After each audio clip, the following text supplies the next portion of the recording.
In today's lesson, I'm going to show you 3 really easy exercises for tenor banjo beginners. These will get your picking hand moving, strengthen them fingers, and get you started on chord changes. So let's get straight in.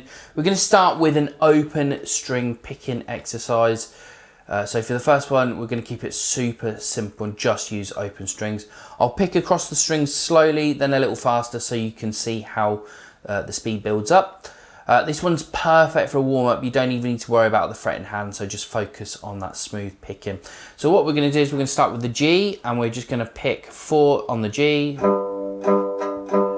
then on the D, then on the A, and then on the E.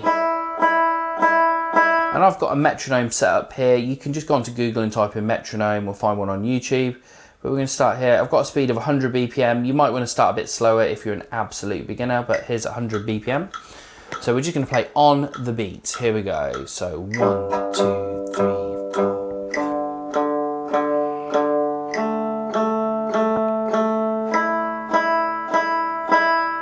Once you've got that down and you can do that, again, you can try different speeds, speeding it up, making it a little bit more difficult here and there. The next thing to do is subdivide the beat. So for every click, we're going to play 2 notes. 1, 2, 3, 4, 5, 6, 7, 8. Ba, ba, ba, ba, ba, ba, ba. So instead of 4 this time, there'll be 8. So we're going to double it up on each string, okay? So again, we'll stay at 100 BPM. And we're going to do 1, 2, 3, 4, 5, 6, 7, 8. 1, 2, 3, 4, 5, 6, 7, 8.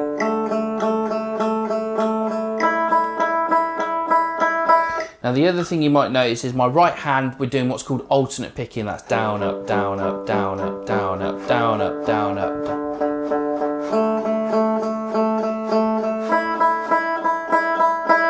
Yeah, it's really worth practicing that. It's called alternate picking. It really helps with speed. So yeah, work on that as well. So again, once you've got that comfortably, keep cranking that metronome speed up, 120, 30, 40, 50.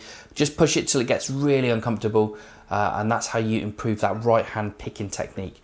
So let's move on. Exercise number 2. This one's called spider fingers. It's a chromatic exercise. This one's been taken from the guitar world. Lots of guitar teachers use this one. I'm just putting it on the banjo. Now basically what we do with this one is pop our first finger on fret number 1 on the G. Second finger then goes to fret 2. Third finger fret 3. Pinky fret 4. Do the same on the next string. Same on the next, and then on the bottom. So yeah, again, we'll just pop the click on. I've got 100 BPM. We're just going to play on the beat. Here we go.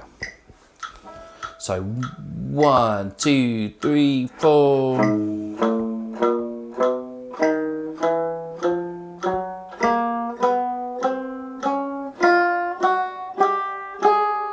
Once you've got that down, again, what we want to do next is subdivide the beat by 2. So we're playing 8th note. So for every click, you play 2 notes this time. Okay, so let's try that. So here we go.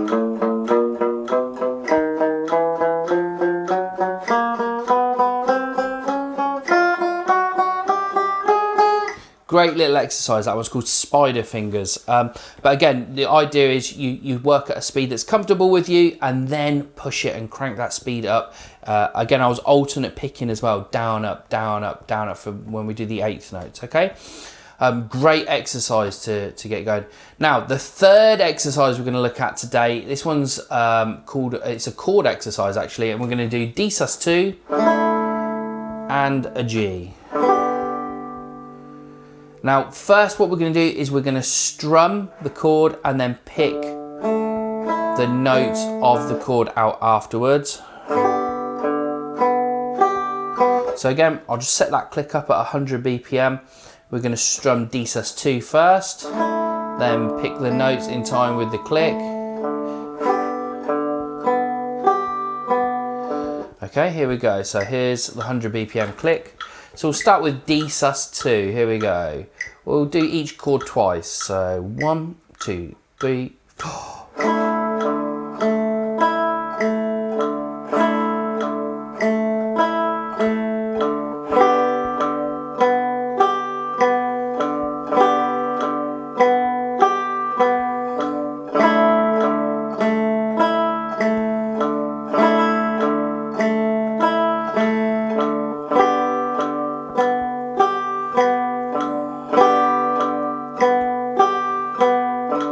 yeah, nice, again, a nice little exercise there, just swapping between chords and getting them going as well.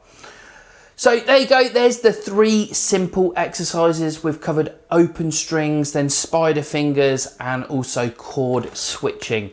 So if you practice these regularly, you'll build up a solid foundation on the banjo. If this has helped you out, please smash that like and subscribe. I'll be posting new tenor banjo lessons every week. So thanks for watching, and I'll see you again in the next one.